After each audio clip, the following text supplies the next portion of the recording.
Hello, and welcome to The Sound of Economics and another episode of the Deep Focus series from Bruegel, the Brussels-based economic policy think tank. My name is Sean Gibson, I'm Bruegel's press officer, and today I'll be talking to Bruegel fellow Suman Bery, who has written a research paper on the G20 on the 10th anniversary of its existence. Hello, Suman. Hello. Thank you for joining me. So as we do with the Deep Focus series, we'll be getting a little better acquainted with Bruegel's research and its key talking points. So it's good to begin by saying that this paper is looking specifically at the aim to coordinate national economic policies that was a key agenda item from the beginning of the G20, but also that the research you've done pays particular attention to the experience of G20 member countries that have been classed as emerging and developing economies by the IMF. So if we perhaps start quite broadly, Suman, what have you found the G20 has achieved in its 10 years? Sean, I think the answer to that is mixed. Let me start for your audience just to recap what we're talking about when we talk about the G20. We are actually talking about something called the G20 Leaders Summit. So what happened in 2008, which is why we're at the 10-year mark, is that in the absolute panic following the collapse of Lehman Brothers, I believe it was President George W. Bush, together with some European leaders, who felt that restoring calm in the markets really required heads of government to come together. You should know, or the listeners should know, that the choice of 20 countries, actually 19 countries, and the European Union had been made a decade earlier at the time of what economists call the Asian financial crisis. At that point, it was at the level of finance ministers and it was fairly technocratic. I think what we're commemorating now is what has been achieved by bringing in heads of government. And that's really what the paper is about. So should I go on and answer your question? Indeed, please. Right. Well, I spent a lot of time in my reading and in the paper deciding what were indeed the right indicators, the right metrics for deciding how to assess a shifting group of national politicians. And I would make a few points. The G20 leaders were born in crisis, and they have kept saying that they should be judged on the contribution that their conclaves have made to restoring what they call sustainable and balanced growth. So those are the indicators they have put forward to us. I should also make the point that the world of 2018 is a very different world from the world of 2008 when they first met. And I think to hold them to a set of standards that were articulated in 2008 may not be entirely appropriate. So what we have is a shifting group of people, because after all, except in certain countries, leaders don't stay there for 10 years, dealing with a dynamic situation, both economic and political. So I think the broad answer in the paper is that it's a mixed record. I think there is consensus that in the white heat of the crisis, when they first got together, and they got together twice a year for the first 2 years, the trick worked. I think the fact that they were all pulling together, getting together, the Chinese, the Russians, the Indians, the Americans, helped reassure markets that the bottom wasn't going to fall out. And that was really quite important psychologically Now, if you were to ask analysts, was it things they did or asked to be done decisive? A lot of people, and there's been a lot of commentary this in the last few months, in the run-up to the anniversary of the Lehman crisis, people would say actually it was a decisive action in the United States by the Federal Reserve, which quantitatively was important. But market psychology does matter, so there was a sequence from what the American Fed did to the leaders coming together in the summit of November 2008 to a very significant meeting in London that took place in May of 2009. So all of that very much helped to, as it were, break the fall, I think. I think we then get into a second phase where, and I spent quite a bit of time on this in the paper, where to some extent complacency stepped in. And we can talk about why that was. And a lot of the, if you like, disillusionment with with the way leaders were managing the post-crisis economies set in that period. And I'm talking here about 2010 to about 2016, which was, of course, the depth of the euro crisis as well. And parenthetically, I should perhaps say that Europe is overrepresented in the G20. So quite apart from the fact that the European Union itself is a member, 4 member states are members as well. And then you have the period since Donald Trump came, in which period we have had only one summit, which was in Hamburg last year, and there will be the summit in Buenos Aires that will be taking place at the end of November. So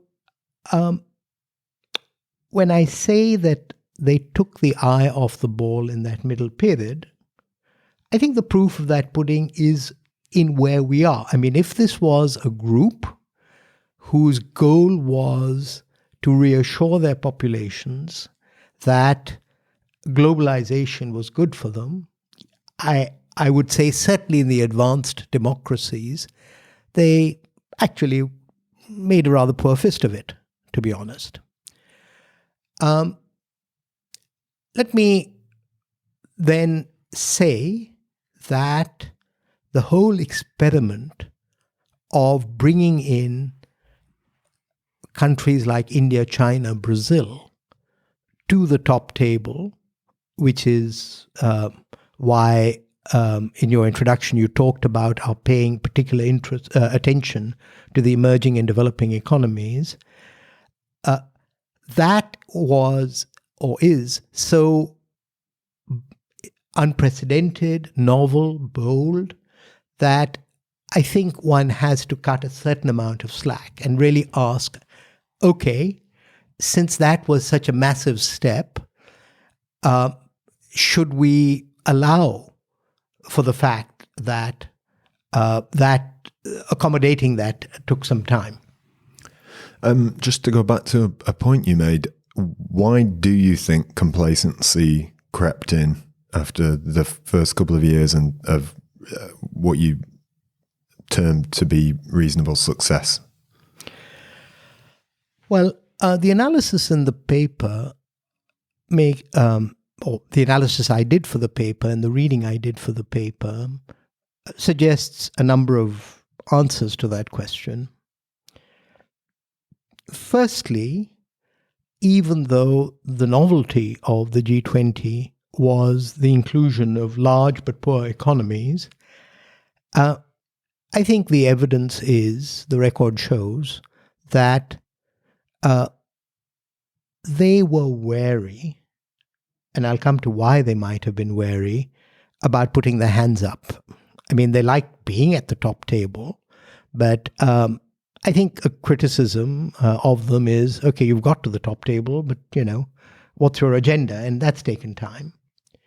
I think, though, the consequence of that, then, is that if you like, the debates, dare I call them the fights that took place, were amongst the rich countries, which we call the G7. And there was sharp polarization about why the crisis had come about and what needs to be done about it. And sitting here in Brussels, many of these debates also surrounded the euro crisis. Essentially, there were very different economic models of why the crisis had taken place and whether what economists would call Keynesian policies or fiscal stimulus had a role to play.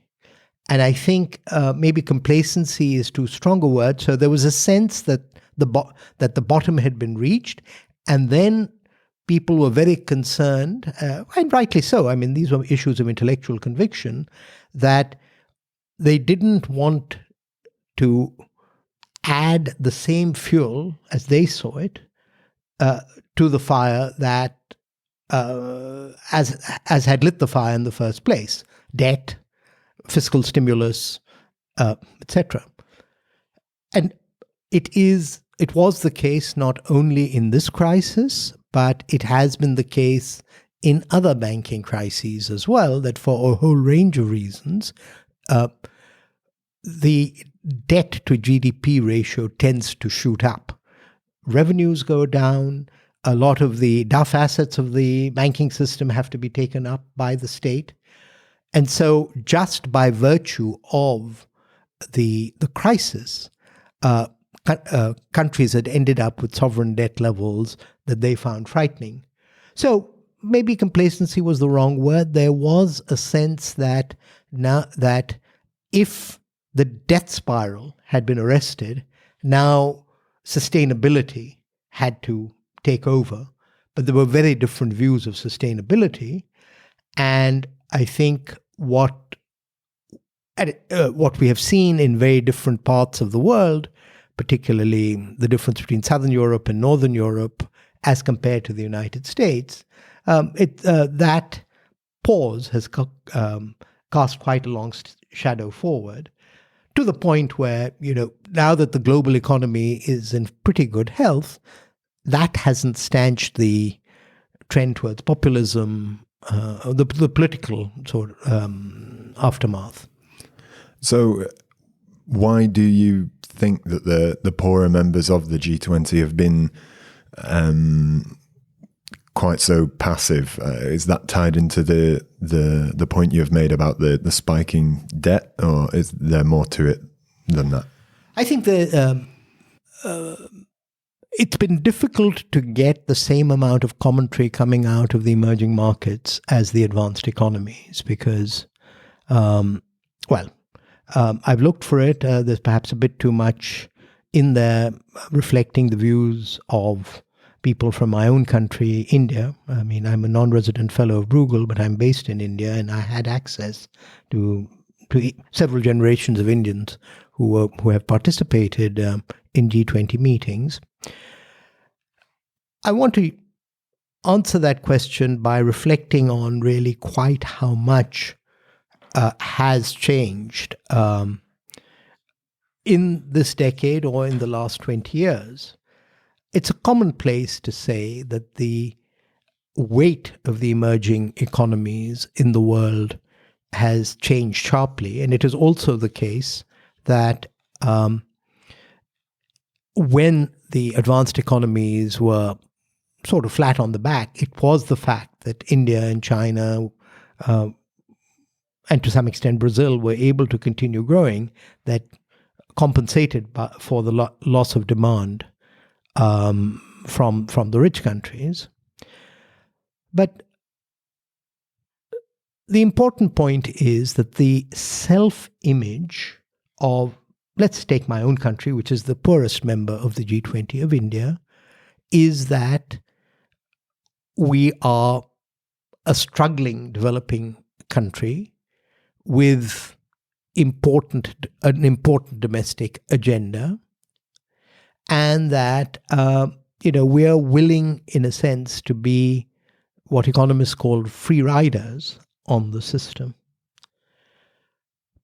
But this is particularly true of India and China, that the sheer weight of population means that these are now becoming large economies, and in the case of China, a very large trading power. And so they become systemically important, even though they remain poor. And so I would say that there is a concern that more might be asked of them than they feel politically able to deliver. And so that's one reason for being passive. That's the first point I'd make, or it's a point in the paper. And a second point I would make is that the G7 component of the rich countries, there are a couple of rich countries who are not members of the G7, notably Australia and also South Korea. But the G7 have been working together, Sean, since about 1975. They may not always get agree, but there's a very, very thick, or has been until President Trump, set of informal institutions for consultation. The newcomers don't yet have that. And while there was a grouping called the BRICS, I think that they are to some extent rivals. So I think it's a question of inexperience as much as anything else. And really not getting used to the fact that being poor doesn't obviate the reality that you're big. Okay, and indeed, at a Bruegel workshop not so long ago, I talked to somebody who'd been a senior British civil servant, and he was rather despairing that the G20 could work with countries of such different political systems, levels of per capita income. So it's a giant experiment, I would say, and that's why I'm at least prepared to give it a bit more time. You've spoken about a shift since 2016 with the election of President Trump in the United States. There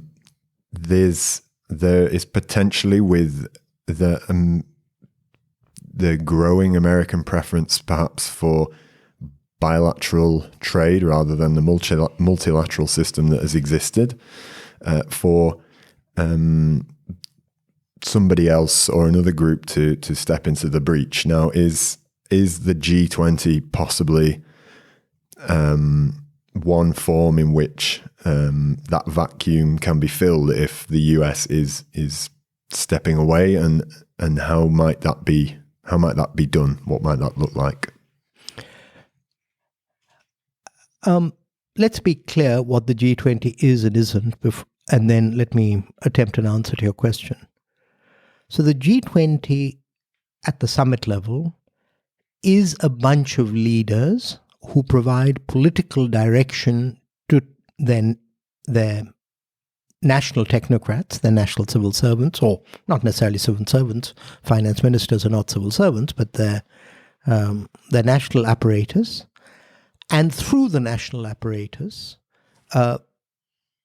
transmit signals to the international organizations. So the first question is, or the important question is, how is that transmission belt affected if there is dissonance at the political level? And we saw the first demonstration of this at the Hamburg summit.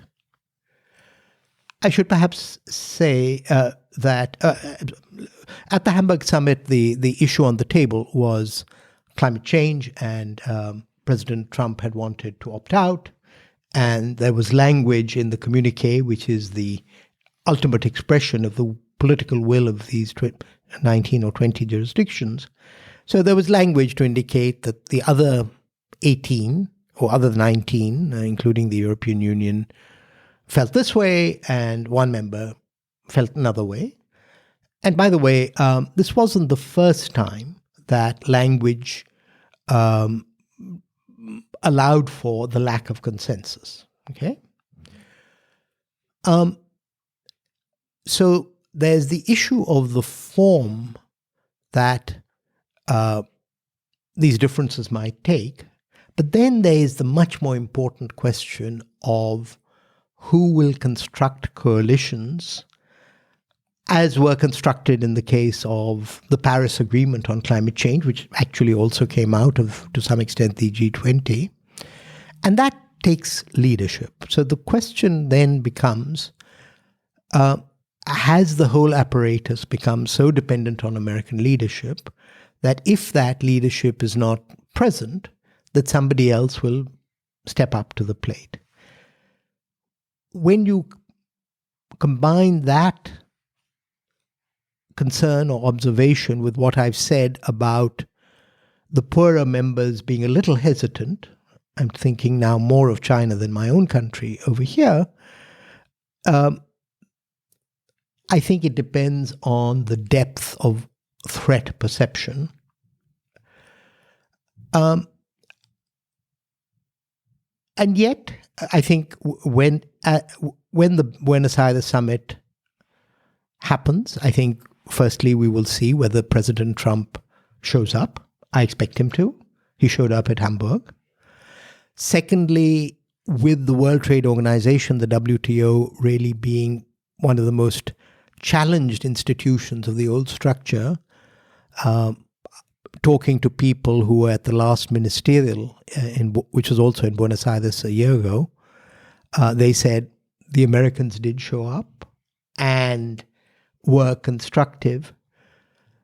Let me also say, by accident or maybe by design, the Buenos Aires G20 summit, when it takes place on November 30th, will have taken place after the American midterm elections. And so to the extent that there's a certain amount of posturing that's going on, and nothing wrong with it, it's a functioning democracy, then it may well be that the stance of President Trump and of his ministers might be more emollient. So a lot could happen. When we look at we've already talked about the EU's presence within the G20 being significant. Recently, in the last couple of years, we've seen the EU moving to sign large free trade agreements, and we've heard Commission President Juncker talk about expanding the role of the euro internationally.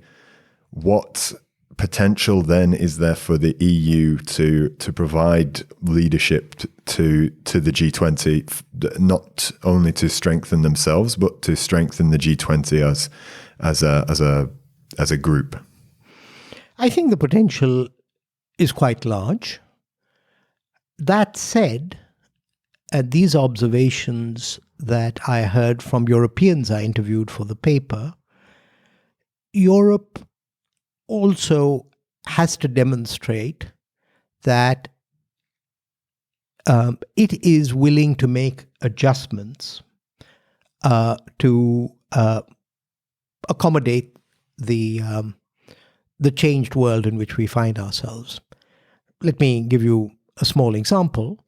In addition to its overrepresentation in the G20, the Europeans have tended to be overrepresented in the board of the IMF. Now, somebody very senior, and I was surprised to hear it coming from him, said that, look,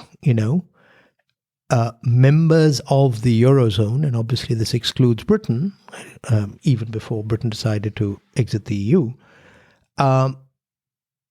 really have no business, or they ought not to be insisting in a monetary organization, an international monetary organization, that they represent individual member states when practically, both in monetary policy and in bank supervision, all of these functions have been allocated to the ECB. But it's a job of work that somebody is going to have to take up, perhaps after the next parliamentary election in Europe, to persuade. And here I'm not talking of only 4 member states. I mean, you've got there's been some reduction in the number of chairs, but you had Italians, Belgians, Dutch, etc. Everybody holding board seats at the IMF. So I think that, and I'm not saying that the US is squeaky clean. I mean, the US has insisted, again in the board of the fund, that it retain a veto right. And so any change in the Articles of Agreement has to run the gauntlet of a US veto. So I think, and I don't want to strain the patience of your audience too much longer, I think really what I'm saying is that the world has changed a lot. The G20 is a forum for bringing together a group of leaders who have an interest in developing a new set of rules, but it has to be a set of rules and practices which are more ecumenical, which are more reflective of the shift in economic power that's taking place. But ultimately, this is a gathering of national leaders, and what is the English phrase? Turkey's praying for Christmas. Well, there's going to be an element of that as well. Yeah. Well, with that, I think we can bring the curtain down on this episode. Thank you, everyone, for listening in to this deep focus. And thank you very much, Suman, for joining me and walking us through your research. Thank you for the opportunity. If you would like to survey some more of Bruegel's work, we have a range of publications, blog posts, and other podcast episodes available on our website, www.bruegel.org. We hope you've enjoyed listening to The Sound of Economics. Until next time, bye-bye.